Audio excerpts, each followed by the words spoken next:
Tehran की सड़कों पर उमड़ा जनसैलाब, डेरा नेवी जहाज पर मारे गए लोगों और अली लारिजानी की अंतिम विदाई में हजारों की संख्या में लोग शामिल हुए। ईरान महायुद्ध का आज 20वां दिन होगा। ईरान में अब तक 1444 लोगों की मौत की खबर। इजराइल में 15 लोग, अमेरिकी सेना के 13 जवानों की मौत। इजराइल के मिसाइल हमले से इजराइल के तेल अवीव में एक इमारत को नुकसान पहुंचा है। आसपास खड़ी गाड़ियां भी तहस नहस हो गई, दहशत में लोग। सऊदी अरब में रिफाइनरी पर मिसाइल से हमला, ईरान ने बनाया रियाद में अमेरिका के जेट विमानों को ईंधन मुहैया कराने वाले ठिकानों को निशाना। खाड़ी देशों पर ईरान के हमलों के बीच में सऊदी अरब की ईरान को चेतावनी। सऊदी विदेश मंत्री प्रिंस फैसल बिन फरहान ने कहा कि ईरान के सामने नहीं झुकेंगे, उसे भुगतने होंगे परिणाम।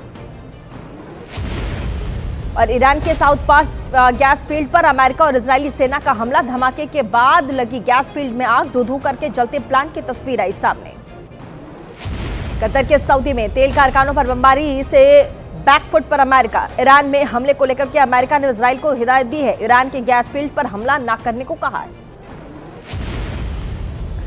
ईरान के राष्ट्रपति मसूद पेजेश्कियन ने की ऊर्जा संयंत्रों पर हमले की निंदा, कहा इस तरह के कृत्यों से अमेरिका और इजराइल को कुछ भी हासिल नहीं होने वाला, स्थिति और भी जटिल हो जाएगी।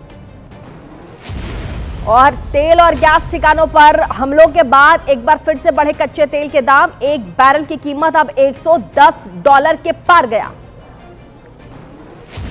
ईरान के विदेश मंत्री अब्बास अरागची ने फ्रांस के राष्ट्रपति इमैनुअल मैक्रों पर बोला तीखा हमला, कहा मैक्रों के तिरलाक तेल भंडार पर हमले पर यूएस इजराइल की कार्रवाई नहीं की, उसकी निंदा की।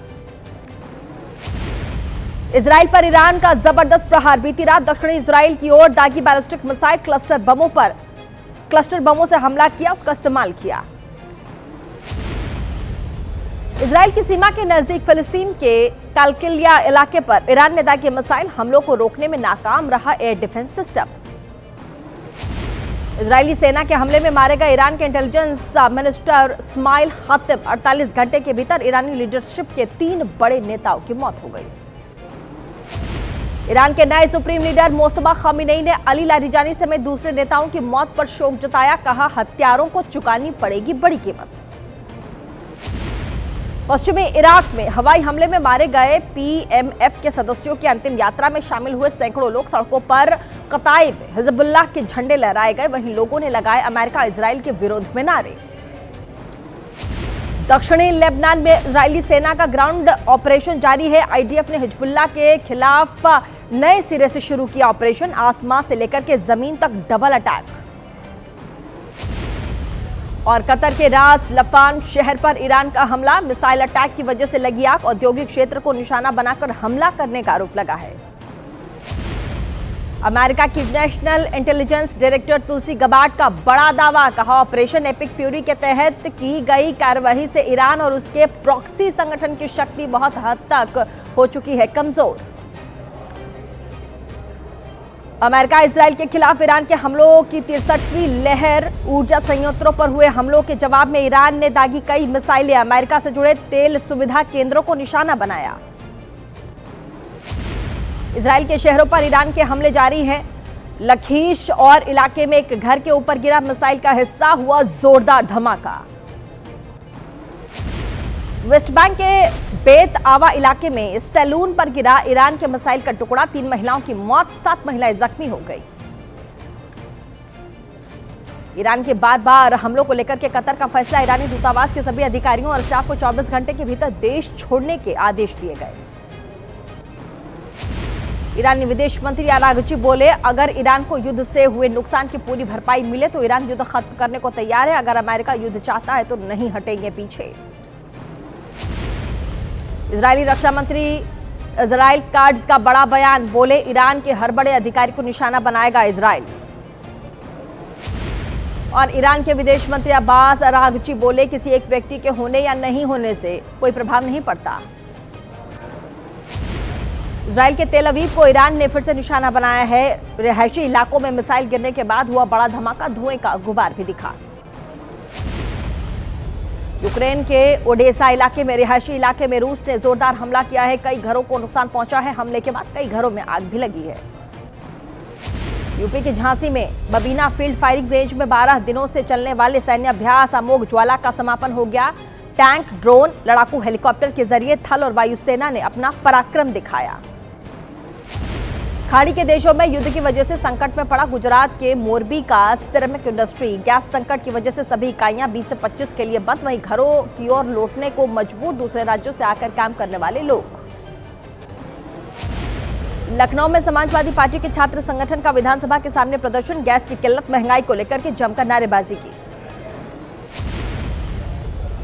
जंग के चलते गैस किल्लत जारी है। चंडीगढ़ में गैस एजेंसी के बाहर लंबी कतार देखने को मिली। लोगों को करना पड़ रहा है परेशानी का सामना।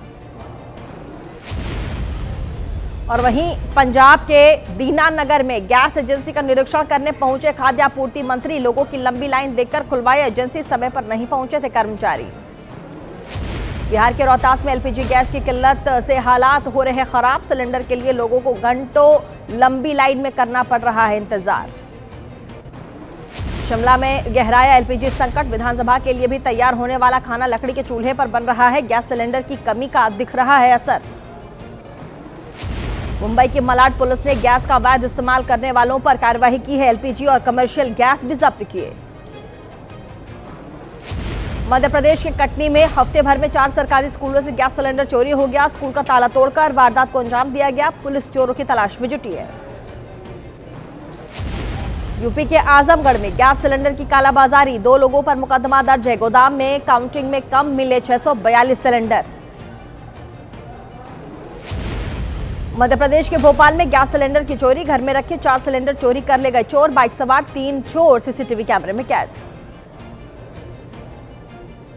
और दिल्ली पुलिस ने किया गैस सिलेंडर की जमाखोरी और रिफिलिंग करने वाले गिरोह का भांडाफोड़। 3 जगह पर छापेमारी की है। 46 एलपीजी सिलेंडर बरामद किए हैं। मामले में 4 आरोपी गिरफ्तार हुए। दुलारचंद यादव हत्याकांड में बिहार में मोकामा के बाहुबली विधायक अनंत सिंह को हाईकोर्ट से जमानत मिली है। शुक्रवार या शनिवार तक जेल से बाहर आने की संभावना है। विधानसभा चुनाव के प्रचार के दौरान हुई थी दुलारचंद की हत्या। और केरल के मुख्यमंत्री पिनाराई विजयन ने एलडीएफ उम्मीदवार के तौर पर धर्मदम विधानसभा सीट से दाखिल किया नामांकन। 9 अप्रैल को डाले जाएंगे वोट। और असम विधानसभा चुनाव के लिए बीजेपी ने 88 उम्मीदवारों की जो सूची है उसका ऐलान किया। सीएम हेमंता जालुकबाड़ी से लड़ेंगे चुनाव। वहीं कांग्रेस के बीजेपी में शामिल हुए प्रद्युत बोरदलोई को दिसपुर से उम्मीदवार बनाया गया है।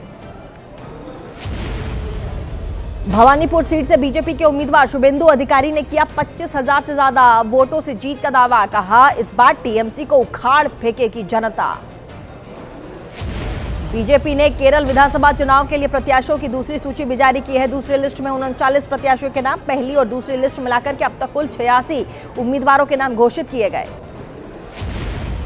असम में 1, 3 और 6 अप्रैल को प्रधानमंत्री मोदी की रैली होगी। अमित शाह भी जल्द करेंगे असम के चुनावी दौरा। बंगाल चुनाव के लिए हुमायूं कबीर ने किया 18 उम्मीदवारों का ऐलान। खुद भरतपुर सीट छोड़ी, अब रेजीनगर और नोएडा से लड़ेंगे चुनाव। विधानसभा चुनाव को लेकर के कांग्रेस की केंद्रीय चुनाव समिति की बैठक होगी। असम, केरल, पुदुचेरी के उम्मीदवारों के नामों पर चर्चा। असम चुनाव के लिए आम आदमी पार्टी ने जारी की दूसरी लिस्ट। वहीं 6 उम्मीदवारों के नाम शामिल हैं। असम विधानसभा की 126 सीटों के लिए 9 अप्रैल को मतदान होगा। गौरव गोगोई का हेमंत बिश्वा शर्मा पर बड़ा हमला। बोले असम को हेमंता के बिना देखना चाहते हैं लोग। जीत का दावा किया। खड़गपुर सदर विधानसभा सीट से बीजेपी प्रत्याशी दिलीप घोष ने कहा टीएमसी ने मैदान पर कुछ काम नहीं किया है। वहीं टिकट कटने से टीएमसी सरकार में मंत्री तजमुल हुसैन नाराज हैं। कहा सालों तक पार्टी के लिए काम किया है। जिस व्यक्ति को टिकट दिया उसे पार्टी के बारे में कुछ पता ही नहीं। पश्चिम बंगाल में चुनाव आयोग का बड़ा कदम। 13 जिलों के डीएम बदले गए। निष्पक्ष और पारदर्शी चुनाव सुनिश्चित करना मुख्य लक्ष्य है।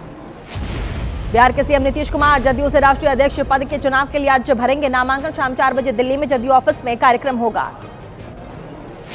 और वहीं बिहार के अगले सीएम पर नीतीश कुमार का बड़ा बयान भी सामने आया। सम्राट चौधरी के कंधे पर हाथ रखकर कहा आगे भी यही सारा देखेंगे काम। राज्यसभा चुनाव में हार पर कांग्रेस विधायक सुरेंद्र कुशवाहा ने तेजस्वी यादव को घेरा। कहा तेजस्वी ने अगर बेहतर फैसले लिए होते तो आज ये हालात नहीं बनते। उत्तराखंड के रुद्रपुर पहुंचे बीजेपी के राष्ट्रीय महामंत्री दुष्यंत कुमार गौतम। आगामी 2027 के विधानसभा चुनाव को लेकर के मंथन किया। देश भर में 31 मार्च तक नहीं होगी आयकर विभाग की रेड। सूत्रों के हवाले से खबर, छापेमारी विंग को नहीं मिल पा रहा कोई भी विभाग से अनुमति। आयकर विभाग के नए एक्ट के लागू होने के कारण रोकी गई है रेड। और 28 मार्च को हो सकता है नोएडा इंटरनेशनल एयरपोर्ट का उद्घाटन। सीएम योगी ने उद्घाटन के लिए प्रधानमंत्री मोदी से समय मांगा है। और आस्था के साथ ऊर्जा का केंद्र बना अयोध्या का भव्य राम मंदिर। राष्ट्रपति द्रौपदी मुर्मू ने श्री राम जन्मभूमि मंदिर परिसर में श्री राम यंत्र की स्थापना की। इस दौरान सीएम योगी और गवर्नर आनंदीबेन पटेल भी वहां मौजूद रहे। यूपी के चंदौली में बड़ा हादसा टला। बनौली गांव के पास निर्माण के दौरान आरओबी का स्लैब गिर गया, कोई नुकसान नहीं है। मुंबई पुणे एक्सप्रेसवे पर दर्दनाक हादसा। तेज रफ्तार कंटेनर अनियंत्रित होकर के कई गाड़ियों से टकराने के बाद एक कार पर पलट गई। हादसे में 3 लोगों की जान जाने की खबर है, 4 लोग घायल हैं। ड्राइवर के खिलाफ मुकदमा दर्ज हुआ। बिहार के नवादा में 2 गाड़ियों में जोरदार टक्कर। हादसे में 1 की मौत, 4 लोग बुरी तरह से घायल। झारखंड के राजरप्पा मंदिर से लौट रहे थे लोग। और वहीं बिहार के मधेपुरा में अपराधियों ने युवक को गोली मारी। इलाज के दौरान मौत की खबर। हत्या की वारदात से लोगों में आक्रोश है। पुलिस के हाथ अब तक खाली। दिल्ली के सुल्तानपुर इलाके में हुई फायरिंग। लूटपाट के इरादे से चली गोलियां। घटना के बाद इलाके में दहशत का माहौल है। पुलिस जांच में जुटी है। और गाजियाबाद जासूसी नेटवर्क में बड़ा खुलासा। आरोपियों के मोबाइल से खाटू श्याम मंदिर की लोकेशन, वीडियो, फोटो मिले हैं। पाकिस्तान भेजी गई तमाम जानकारी। सहारनपुर में मुठभेड़ के दौरान 1 लाख का इनामी बदमाश ढेर हुआ। बदमाश के ऊपर थे 44 से अधिक मुकदमे। मुठभेड़ के दौरान 2 सिपाही भी घायल। और चंडीगढ़ में प्रॉपर्टी डीलर की गोली मारकर हत्या। गैंगस्टर लकी पटियाल ने हत्या की जिम्मेदारी ली है। कहा प्रॉपर्टी डीलर विरोधियों को दे रहा था जानकारी। राजस्थान के किशनगढ़ में स्कूटी में रखे 50,000 रुपए चोरी हो गए। जल्दबाजी में स्कूटी में ही चाबी लगी छोड़ गया था युवक। सीसीटीवी के जरिए चोरों की तलाश कर रही है पुलिस। हैदराबाद में खाद्य विभाग की 6 दुकानों पर छापेमारी। 3 टन नकली पनीर बरामद। रेस्टोरेंट और होटल्स में भी सप्लाई होती थी ये पनीर। राजस्थान के राजसमंद में अरावली की पहाड़ियों पर लगी आग। देखते ही देखते आग ने जंगल के बहुत बड़े हिस्से को अपनी चपेट में ले लिया। वन विभाग अलर्ट। बुलंदशहर में गोदाम में लगी भीषण आग। गोदाम में रखा लाखों का सामान जलकर खाक। फायर की टीम की गाड़ियों की मदद से आग पर काबू पाया गया।